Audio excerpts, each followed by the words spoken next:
يا أيها الذين آمنوا لا تتقوا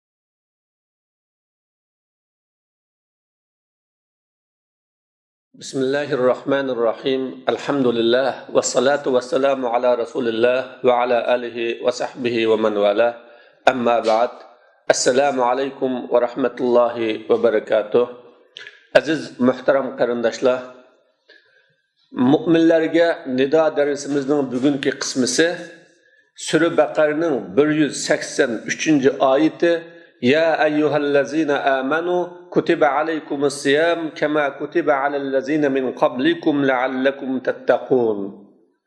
Ayyaman ma'dudat faman kana minkum maridan aw ala safar fa'iddatun min ayyamin ukhar. Bu oyatninki oxirgichilik bo'ladi. Demak, darsimiz Ramazon haqida bo'ladi. Bu Ramazon oyi Ramazon İslam dinimizin 5 asasi prinsiplerinden birisi. İnsanın Müslümandaçılığı bu Ramazan ruzusunu tutmasa adab olmaydı. İslam'daki muhim ibadet. Peygamber aleyhissalatu vesselam Buniyel İslamu ala khams şehadeti en la ilahe illallah ve enne Muhammeden Resulullah ve ikam-ı salah ve ita-i zakah ve savmi Ramazan ve haccil bayt. İmam Bukhari, İmam Müslim rivayet kılgan hadiste İslam dini 5 asası prinsip üstüge kurulgan deb Resulullah bu İslam'ını bir bina okşattı. Binanın 5 tügürü yıldızı balıkını bayan kıldı.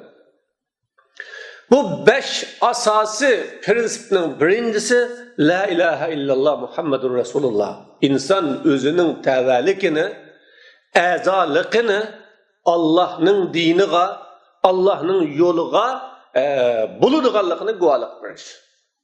La ilahe illallah degen men Allah'tan başka boysunup yaşaydıgan, kul bulup yaşaydıgan, uluglap yaşaydıgan, çoğun bulup yaşaydıgan bir zat yok deb guvalık verişten ibaret.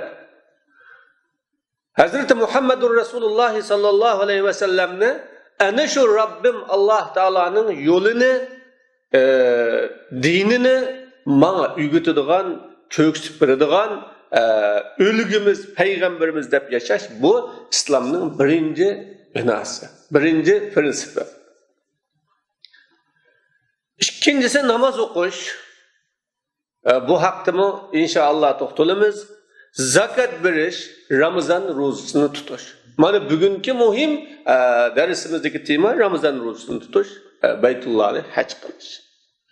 Bu 5 prinsipinin umumi manisi, umumi maksadı insanın Allah'ın dinine tabi ekanligini, yani umumi hayatını, umumi turmuşunu fakat ve fakat Allah'ın dini, Kitab-ı Kur'an, Hazreti Resulullah'ın sünneti, kavliye, fi'liye sünneti bilen mağdığanlıkını bayan kılış buralarına.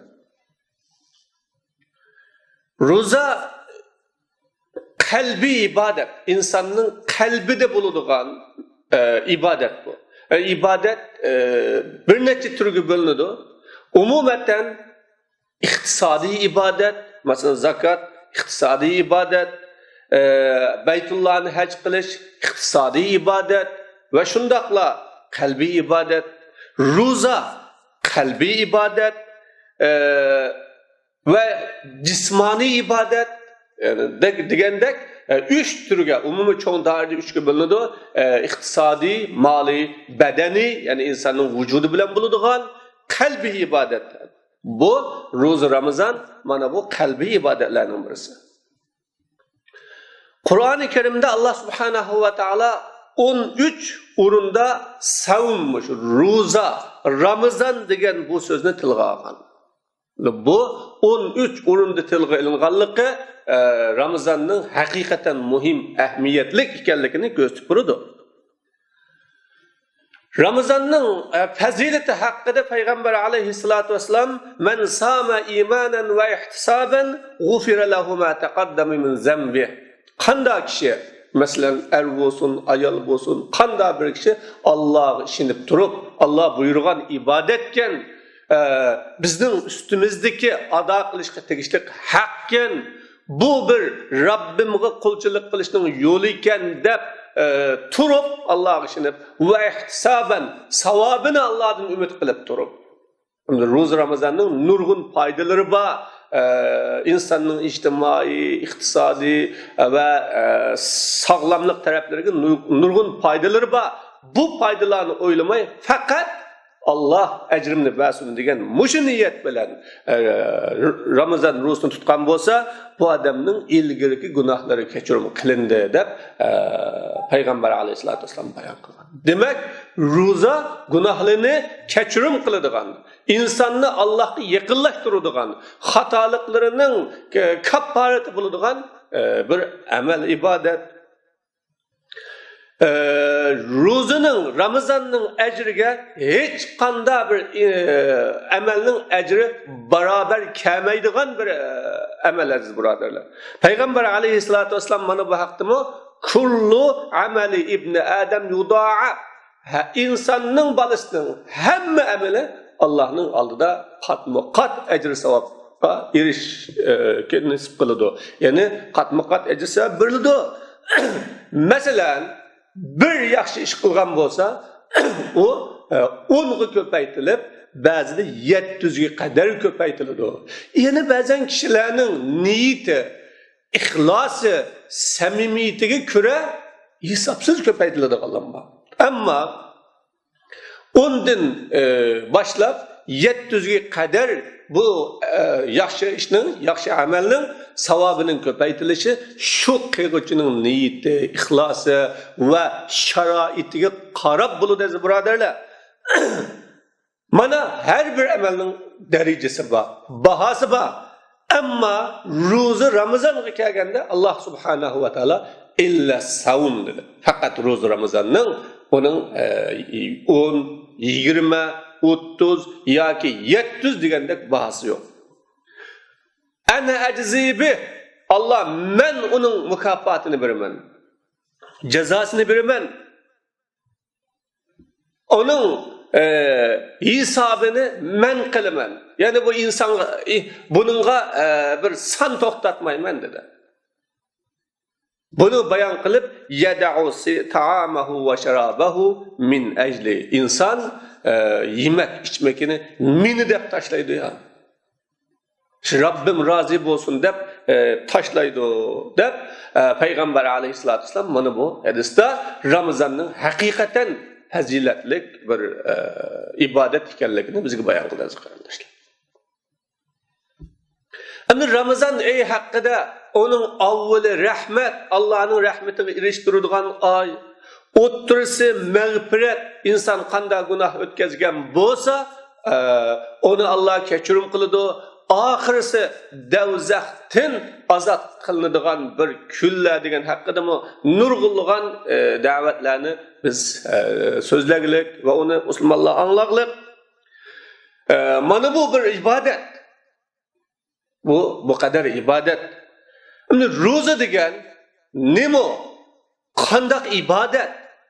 Bu haqda biz to'xtalsak, ro'za degan insonning ma'lum vaqt, yani at degandin kechga qadar yemek, içmek ve er ayol o'tirisidagi aloqa munosabatlardan to'xtaydigan, üzüladigan ve onundan qo'l tortadigan bir ibodat bu. Umumiy qilgan chaqda insonning nafsiga, shahvatiga, irodasiga jang e'lon qiladigan ibodat bu. Vaholanki bu yeyish, ichish va Ar-ayol o'tirishdagi munosabat hayotlikning davomlashishidagi, insonning hayot bo'lishidagi asosli omillar edi. Yemagan inson, ichmagan inson o kasal bo'ladi, yo'q bo'ladi, tugaydi. Nikohlanmagan, to'y qilmagan millatning yo kishiningki nasli uziladi, hayotlik davomlashmaydi. Ammo mushunda muhim turib, buningdan to'xtash, buningdan qo'l uzish, mana bu ibodat. Allah subhanahu va taolo mushu oyat karimada ya ayyuhallazina amanu, ey mu'minlar deydi. Ya'ni yo'lini, islom yo'lini men belgilab bergan yo'l qilgan. Qonunini men tushirib bergan Qur'onning qonunini qilgan. Hayotini islomiy hayotga mansub qilgan. Bandilarim, sizlarga ro'za Ramazon farz qilindi. Xuddi bu sizlarning oldinglardagi o'zini musulmon degan kishilarga farz qilingandek deb Alloh taolo bu yerda bayon qilib berdi. Endi bu yerda inson nima uchun yeyish, ichish va er-ayol o'rtasidagi munosabatlardan to'xtash bilan Allah subhanahu va taologa ibodat qiladi. Allah insondan buni nimishqa to'xtashni talab qiladi. Allohning buni to'xtashni talab qilgani musulmon insonni musulmon bo'lganlik uchun azoblashmi, jazolashmi, yo uni shundoq bir qistashmi? Bu nima uchun shundoq bo'ladi? Allah Taala Rahman tusa, Rahim tusa, Allah'ın isim sıfatları şundak mihriban, köyümcan tusa, Allah Subhanahu wa Taala nima uchun yeme, içme ve münasebet qilma degandek bu ibodatga buyurdi.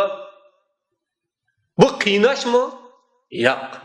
Allah Subhanahu wa Taala bu orqali mu'min musulmonlarni haqiqiy tarbiyalash, haqiqiy tarbiyalash, mukammal ularni yetiştirish, kamil insonga aylantirish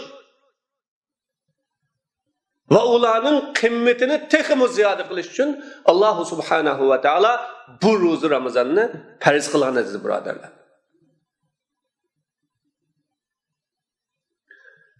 Shuning uchun islom dinida ki her qanday ibodatning bir maqsadi bor. Namazning maqsadi bor, ro'zaning maqsadi bor, hajning maqsadi bor, zakatning maqsadi bor, la ilaha illallohning maqsadi bor va undan boshqa har qanday ibodatning bir maqsadi bor. Mushu ibodatni shu maqsadlarga muvofiq shaklda, maqsadlarga uyg'un shaklda ibodat qilgan kishining ibodati qabul bo'ladi. İbadeti haqiqiy ibodatga aylanadi. Agar u maqsaddan ayrilgan, maqsaddan yiroq bo'lgan shaklda ibodat qilinsa, o ibodat maqbul emas o. Hisob emas o. Mana bu ro'za Ramazon haqida payg'ambar alayhissalatu vassalam bayon qilib, rubba saimin hazzuhu min siyamihi al-ju'u wal-atash dedi. Rubba qaimin hazzuhu min qiyamihi sahar dedi. Nurg'ulgan ro'za tutuvchilar bor. Uning ro'zasidan erishadigan nasibisi uyqusiz qilish. Ya'ni och qilish, ussiz qilish. Nurg'un kechalarni qiyam qiladiganlar bor. Uning shu qiyamdan erishadigan nasibisi uyqusiz qilishdir. Qarindoshlar o'ylab boqayli, ro'za tutdi.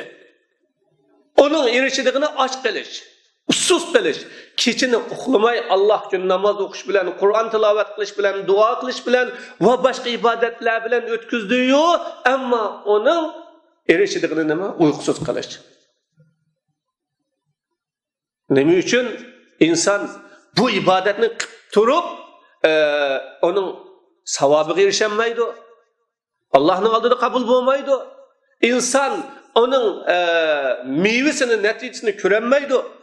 Degan vaqtda bu ibodat qilguvchilarning shu ibodatning maqsadini bilmay qilganlik, maqsadlarini tunumay qilganlik, ya'ni shaklini qilish, ko'rinishini qilish, ammo uning maqsadini bilmay qilmaslik, qilganlikdan shunday bo'lgan. Shuna biz bu darsimizda Ramazonning maqsadi nima? Ramazon bizni qandoq qilib chiqmoqchi, qandoq yetishtirmoqchi degan mana bu haqida biz to'xtalamiz aziz birodarlar. Ro'za Ramazon amaliyotda Allah subhanahu va taolaning mu'min musulmonlarni tarbiyalashdiki oylik bir kurs bu. Bosqichli kurs. Masalan bir kasalni davolamoqchi bo'lsak 15 kun bir bosqich, 1 oy bir bosqich yoki 3 oy bir bosqich, mushu bosqichda siz to'xtatmagan shaklda, üzüldürmegen shaklda dorilarni ichsiz davolanasiz. Bu orqali siz kasaldan qutulasiz degandek Alloh subhanahu va taolo biz mu'min musulmonlarni bu oylik vaqtlik bosqichlik davolash bilan bizni davolamoqchi. Ro'zaning maqsadlaridan birincisi shu oyatning o'zi bayon qilgandek la'allakum tattaqun, taqvolik hosil qilish. Musulmon o'zining hayotida her bir ishida birinchi prinsip bu qilgan ishim Allohning roziligiga erishtiradigan ish emasmi? Islom diniga to'g'ri kelamdi kamamdi?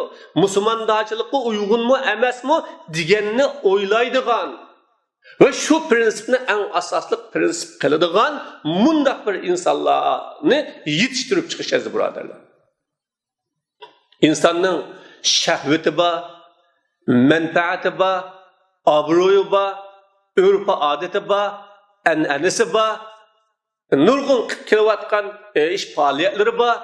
U islomga, musulmondachilikqa uyg'un kelmaydigan yerlari bor. Ana shu ishda bizning urf odatimizda, an'anamizda burundan tatib qilib kelayotgan bir ish faoliyatlarimizda biz buni qilsak nima bo'ladi ekan deb qilmasdan islomni o'lcham, islomni asos, islomni mabda hayotlik prinsipi qilib yashaydigan bir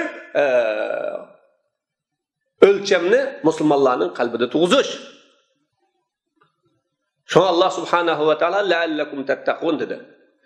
Mana islom yemaysa degan vaqtda yeyishdan kechalaydigan, ichmaysa degan vaqtda ichimlikdan kechalaydigan, munosabat qilmaysa desa munosabatdan kechalaydigan, hayotida qanchalik qiynalsimi, jafo tasimi, ana shu jafolarga bardoshlik beralaydigan bo'lib bütün hayotini Allah'ın hükmü astığı merkezleştiriş, Allah'ın yolu etrafıga ekiliş, bu Roza Ramazan'daki asaslık prensip ve asaslık meselelerinin birisi.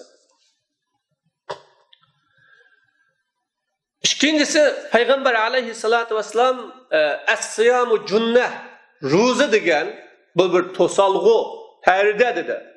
Bu nimi bilen tosalgı? İnsanın şehveti aldığı tosalgı.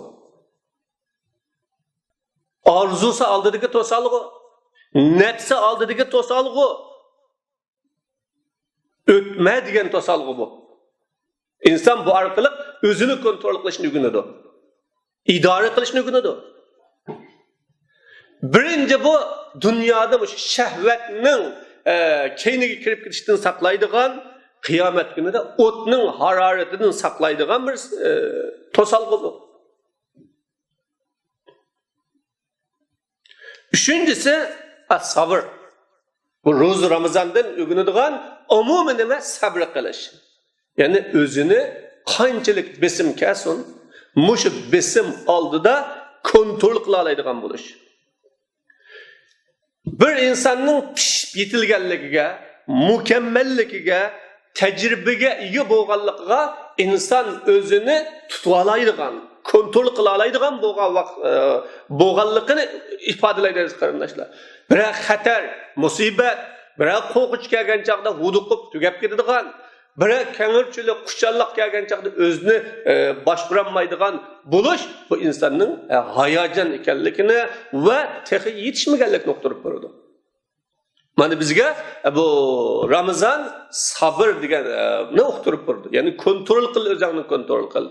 Qo'sqam ichib ketdi deb harom yeydigan, kishilarning haqqiga tajovuz qiladigan, och ko'zlik qiladigan, menfaatparastlik qiladigan. Mana bu ishdan Ramazon ro'zasi bizni tarbiyalab chiqadi. Shunga inson o'zini boshqara oladigan bo'lish.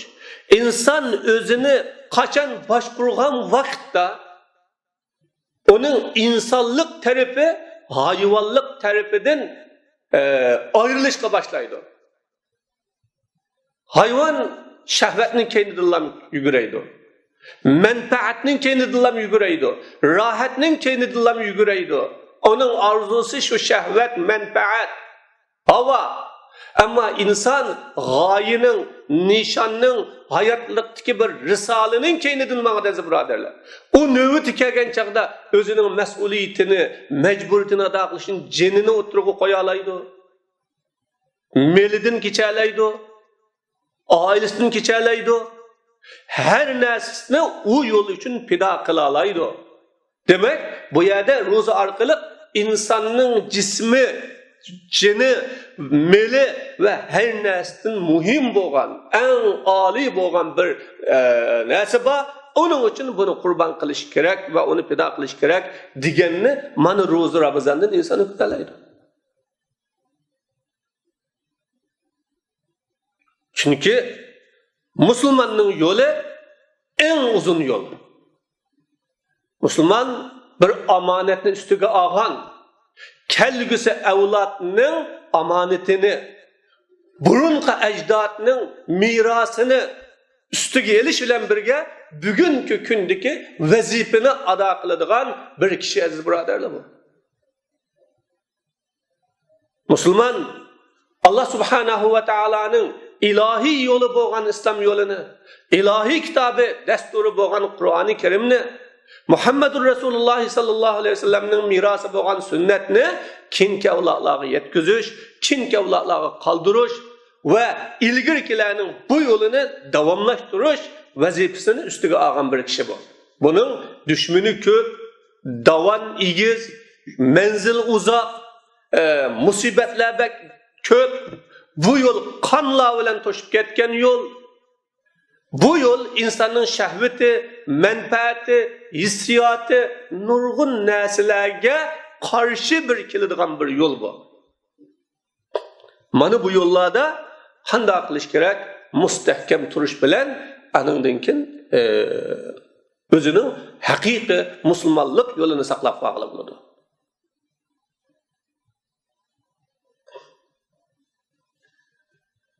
Bu Ramazonning maqsadlari bu. Yani ummatni tarbiyalash. Yeni bir maqsadlari vaqtni hurmat qilish qilgutish.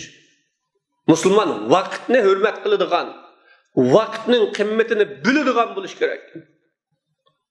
İnsan kundalik ish faoliyatlarini davomli sistemli tertibli qilib berish kerak. Ramazondagidek. Ramazonda musulmon yeydigan vaqti aniq, içidigan vaqti aniq, masalan, zuhurlik vaqti, iftor vaqti, her bir işi sistemlashib ketiglik.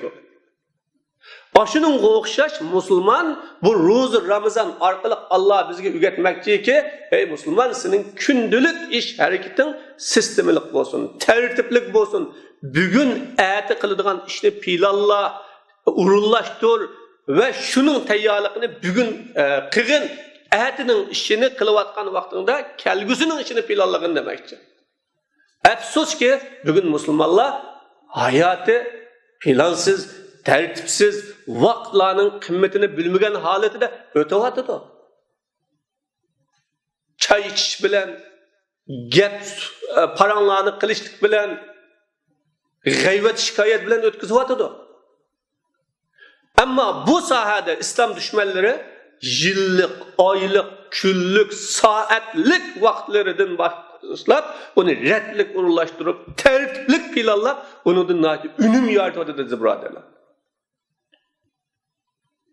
Mana bu Ramazanның maqsadi bu. Ramazan bizni terbiyelemakçi. Senin vaktin boş ötmesin, bikak etmesin. Senin vatinin, milletin, halkın aldıda kıldırgan hizmetin var. Dinin aldıda kıldırgan hizmetin var. Kırındaşların aldıda kıldırgan hizmet var. Mana bu hizmetlerini retle, tertip sal deydi Kur'an. Allah subhanahu wa ta'ala bu Ramazan arkalık.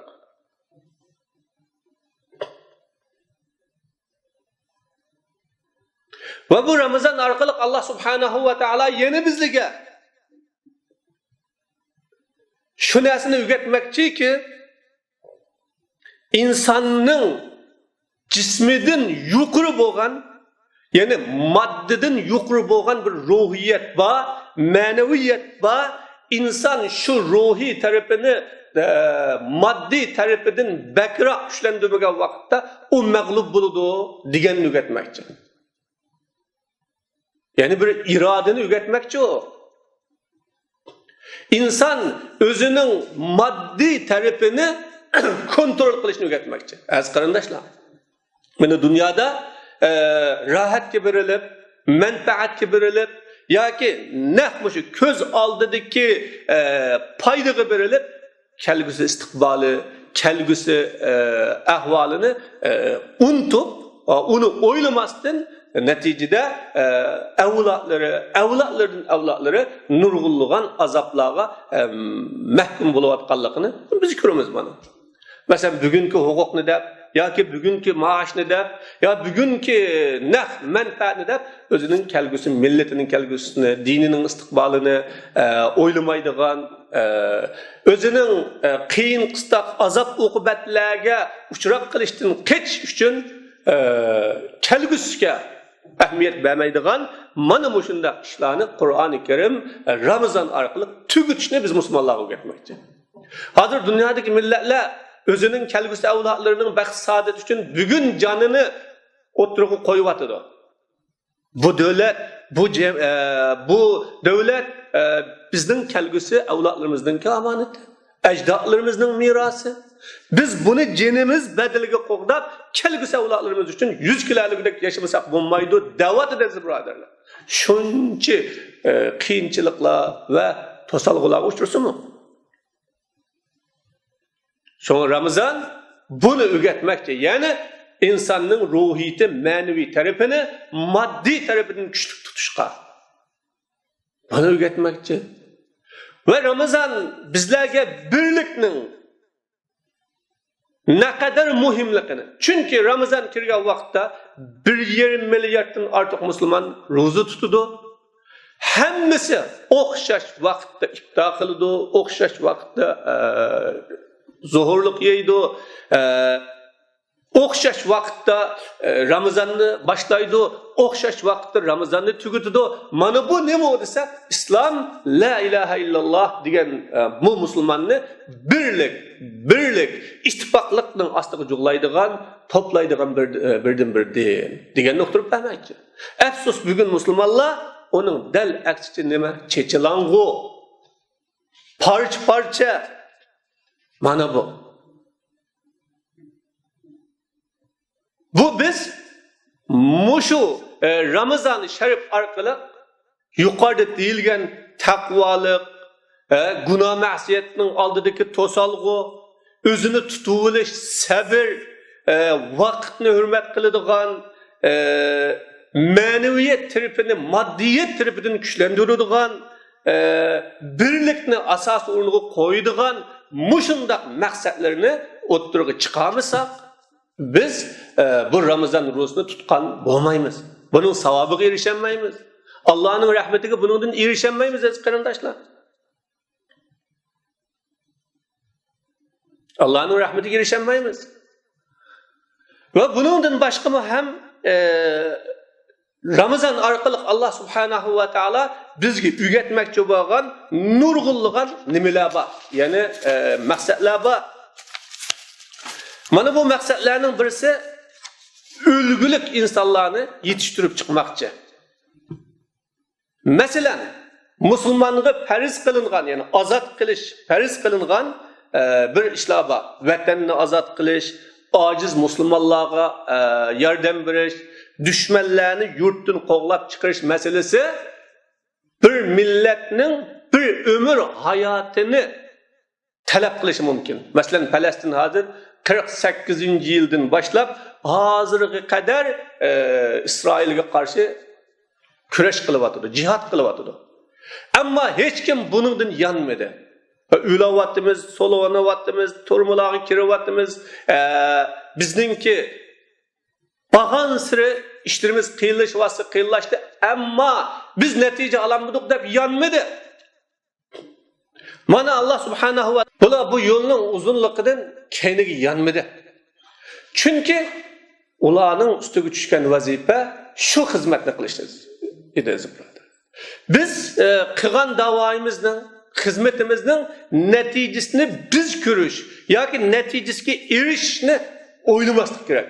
Bizning vazifamiz Alloh taolaning buyrug'ini qilish, taklifni ado qilish. Mana biz Turkistonlik musulmonlarga vatanni ozod qilish 100 yil, 50 yil yoki uningdan ko'p vaqt ketishi mumkin. Ammo bu da'voda chekinmay, bo'shashmay, bu yo'ldan keynimizga qat'iy yonmay, davomli bu da'voni qilish bizning ustimizdagi vazifa. Chunki ro'za Ramazon mana bizni buni ado qilishga bo'ladi, birodarlar.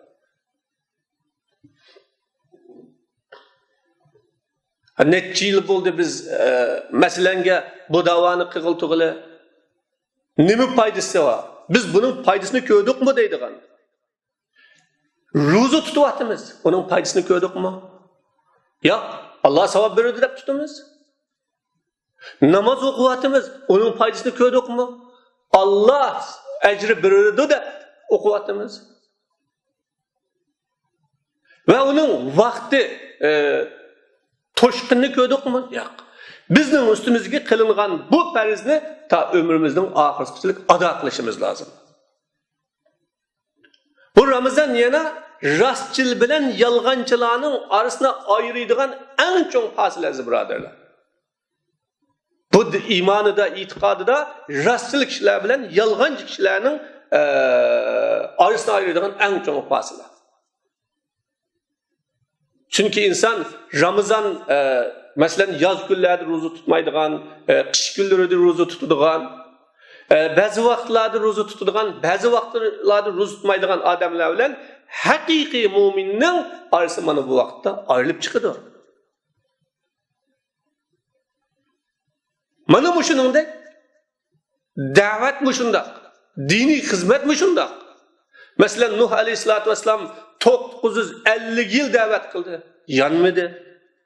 Bizning o'lgimiz, faxrimiz bo'lgan nurg'un ustozlarimiz turmularda bir umr islomning dushmaniga bosh egmadi, bo'ysunmadi.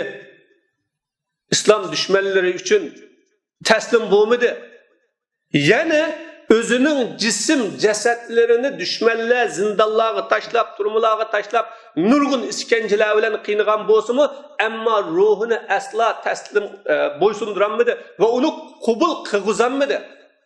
Bugun shuncha erkin dunyoda, azodi dunyoda musulmonlar dushmanlarga taslim bo'ladigan ruhiy taslimchilikka uchrayapti.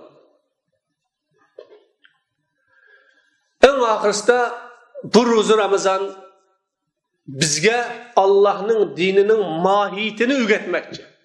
Allohning dinining mohiyati al-istislamu lillahi vahda. Alloh bilan bo'ysunish, bosh egish. Bu Allohning haqqi.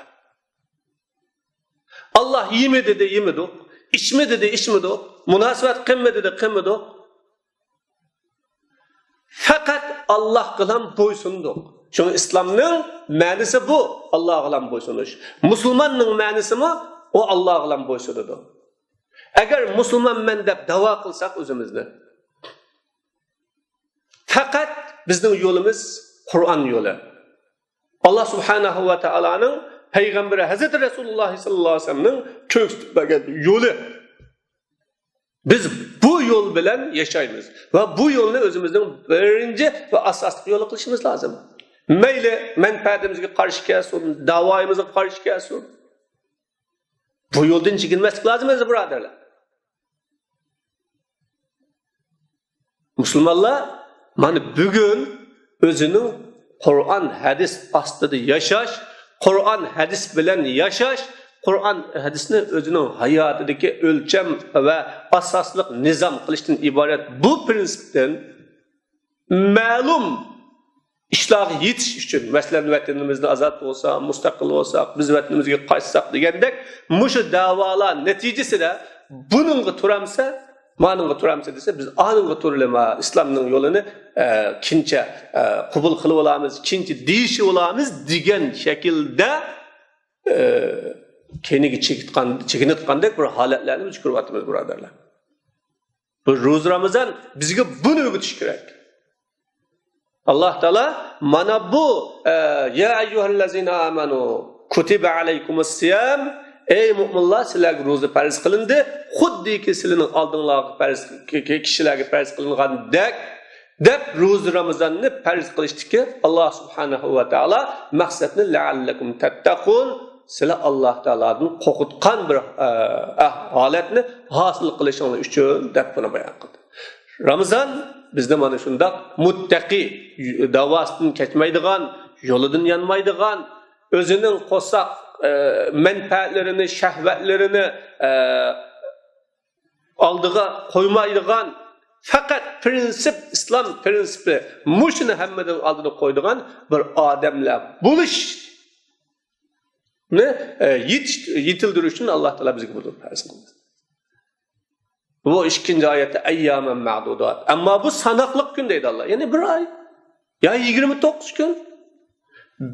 Bütün gün roza tutun desem Allah'ın buyruğu. Yok diyemeydik. Allah bize bunu buyurdu. Şuna aziz Müslümanlar biz bu ulug' Ramazan-ı Şerifni özümüzün terbiyelenişinin bir basqıçı süpütüdü bölüşümüz. Ve Ramazan-ı Şerif arkalık özümüzde yeni bir insan kılış. Yeni ruh bilen, yeni plan bilen, yeni sistem bilen, yeniçe kıyafet bilen, İslam'ın renkleri bilen buyalgan halette bir hayat yoluna başlaydıgan kişiler buluşumuz bu Ramazan-ı Şerif'nin asaslık maqsadlarından birisi. Allah hemimizde şundaki kişilerden boğulmuş olsun. Ve ahiru da'vana elhamdülillahi rabbil alemin.